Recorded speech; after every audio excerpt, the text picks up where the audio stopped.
Hello everybody, this is the summary of my year with God.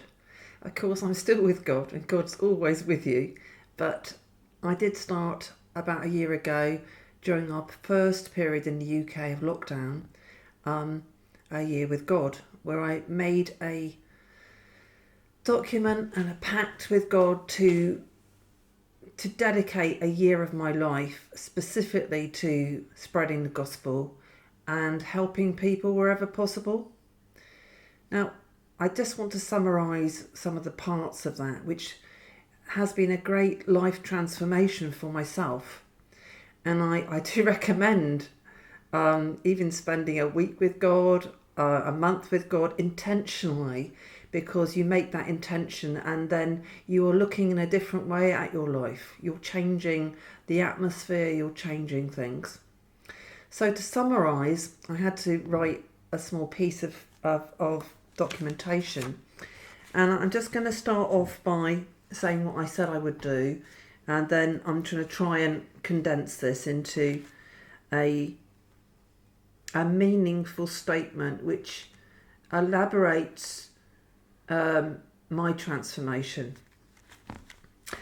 I managed to send out 2 emails each month, and the emails were to encourage people to look at my artwork, to ask for prophetic prayer and prophetic art paintings. I managed to film testimony videos during that period as well, which were deeply cathartic, looking into the personal experiences of my life experience and very revealing about my life circumstances. But I did them in the heart of not to get attention to myself, but basically just to show you that I am a real person.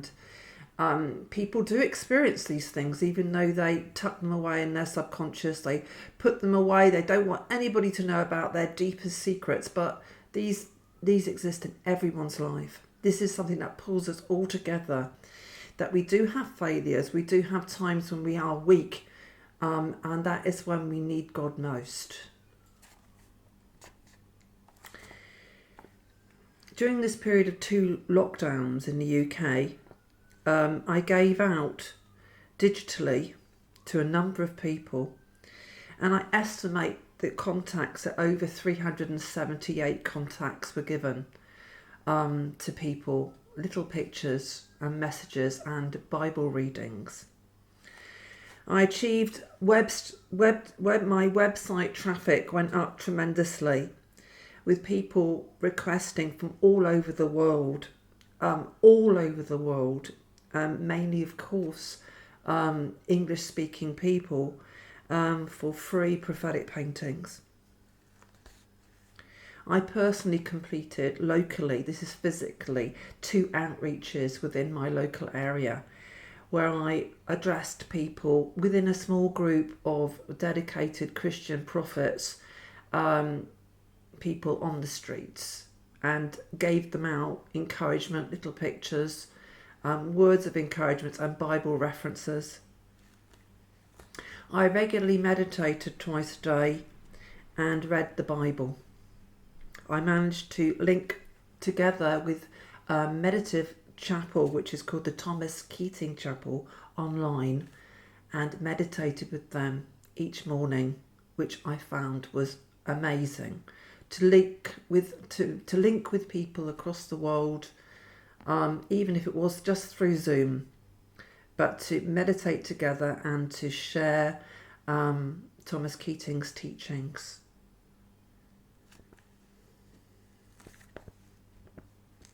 I have changed in a number of ways. I believe that God has made me more humble in terms of a greater humility, and I have a great sympathy with other people of different spiritual beliefs. I believe that I am more open to different faiths and not so judgmental. I believe that we have a shared God. There isn't just deities and gods and the earth. We share humanity. If we live, we breathe, we can see our feet if we have eyes. and we're sharing the same air. We are linked, networked together throughout the whole universe and the cosmos, because this is the way that we have been created through God. God, whether male, female, energy, vibrations, through all the faiths, you can try to describe the mystery of God, but we know we just can't describe it. We're keeping trying to put it into human terms, but God is not in a box. He's well out of the box. In fact, we have to try and make our mind big enough to comprehend his great mystery, her great mystery, its great mystery, which we all uniquely share. It's been amazing to get back responses from people to say that the small little things that I've done have helped them in a way, it has changed their lives or given them encouragement.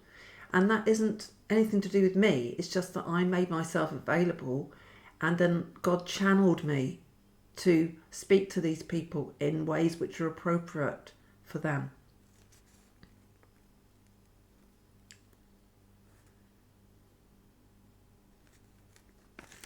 It's been amazing how God has transformed my attitudes, and my set plans have been made flexible during the year, because God has actually found it easier for me to make things hard for me to face up to my inner self and to face up to your inside, which is basically your false self, to face up to the conditioning that you've experienced in your life.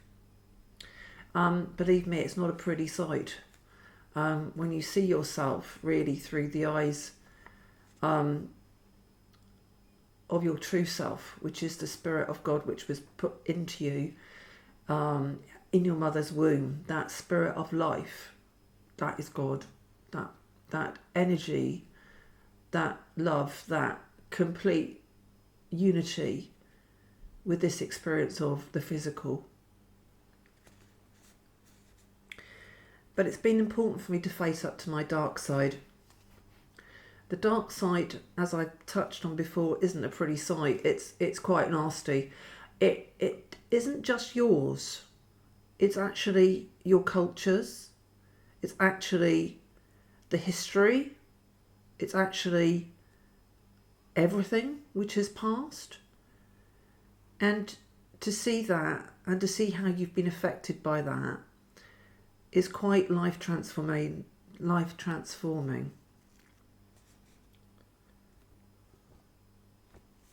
I had several prophecies by people given to me during the course of my year with God. These words, and I did a little picture animation of a lovely prophecy that was given to me.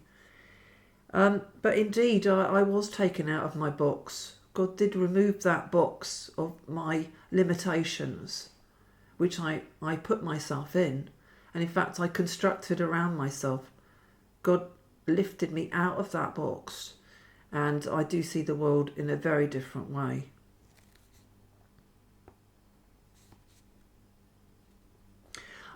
My faith has been totally made stronger.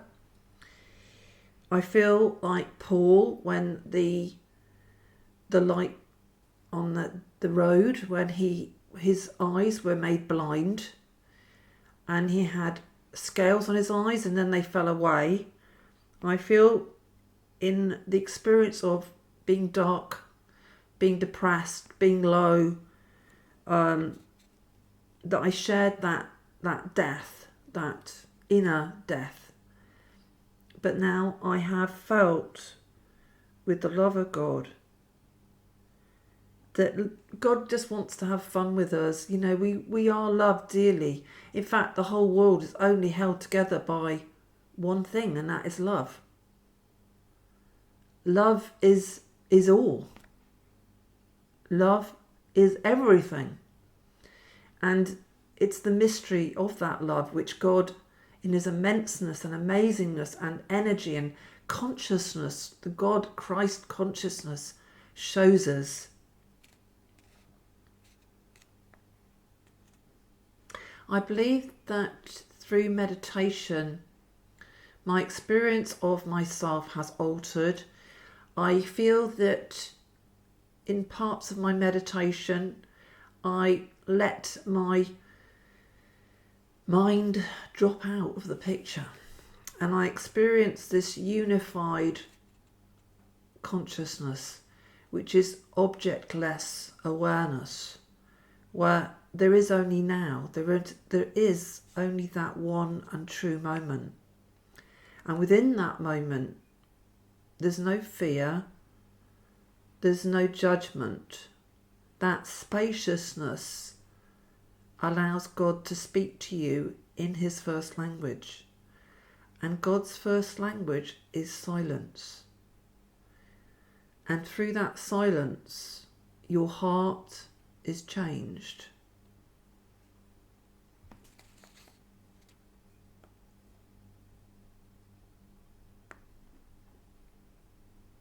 The very fact that we are feeling individuals and we are in flesh and we are of the world in terms of flesh, but we're definitely not from the world in terms of spirit.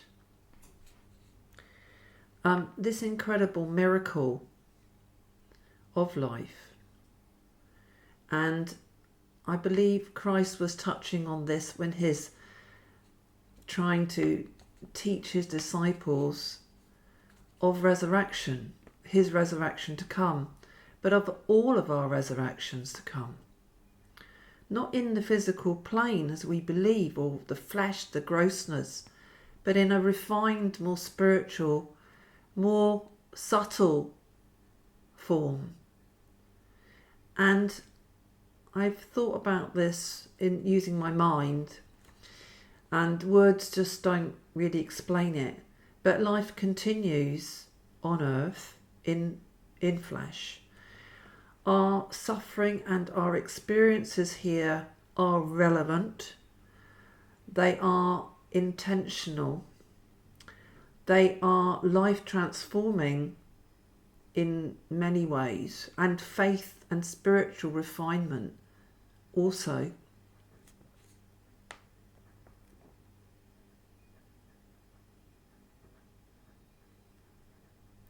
God's experience through us.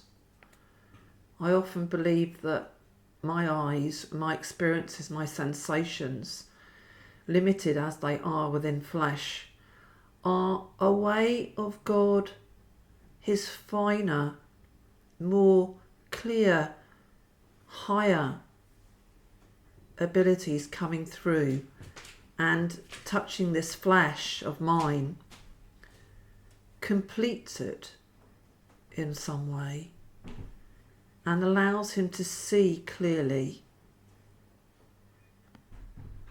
and completes God in many ways as well. This is the mystery, that whoever you might be, Diane, myself, if I look at it, my life is relevant in this moment and what I'm saying and doing to my friends and family. But when Diane is gone, friends and family may remember me for a moment or two and think about me in their way. But the only important part of Diane is going to be the spiritual change that God made to my life, and life in terms of resurrection, spirit. I don't believe in heaven as a physical place. Heaven is on earth here now. Many dimensions and many areas, many spiritual factors we don't see and cannot touch in the physical plane exist here now. So life continues. I have complete faith in that. But I don't believe Diane continues, because Diane is of this time. What would be the point of Diane going on forever? There would be no point of Diane continuing forever. What a waste of time. What a waste of the time that God gave us. It's in this moment now, the experience that I'm experiencing, and that transformation is what it's all about. And I feel blessed to see that in the scriptures. It's echoed by Paul, and I'm going to put in the down below a scripture that was given to me this morning after meditation, which I feel completes the whole picture. Paul never boasted of all the things that he did and saw and was gifted by God. And of course he had a thorn in his flesh as well, which he caused him to suffer, even though he petitioned God to have it taken away. But that thorn, that suffering, was intentional. And so I feel that the mystery of life and the mystery of the Bible and the mystery of the word of the Bible is something that constantly unfolds. And we've got a great, incredible gift of playing a part in this. And thank you for listening. And I pray that you're blessed by this message. And subscribe, click the bell. If you would like a prophetic message, reading, prayer, then I am really, really very pleased to give that to you. And continue my year with God and continue until things go. Thank you. Bless you today. Bye.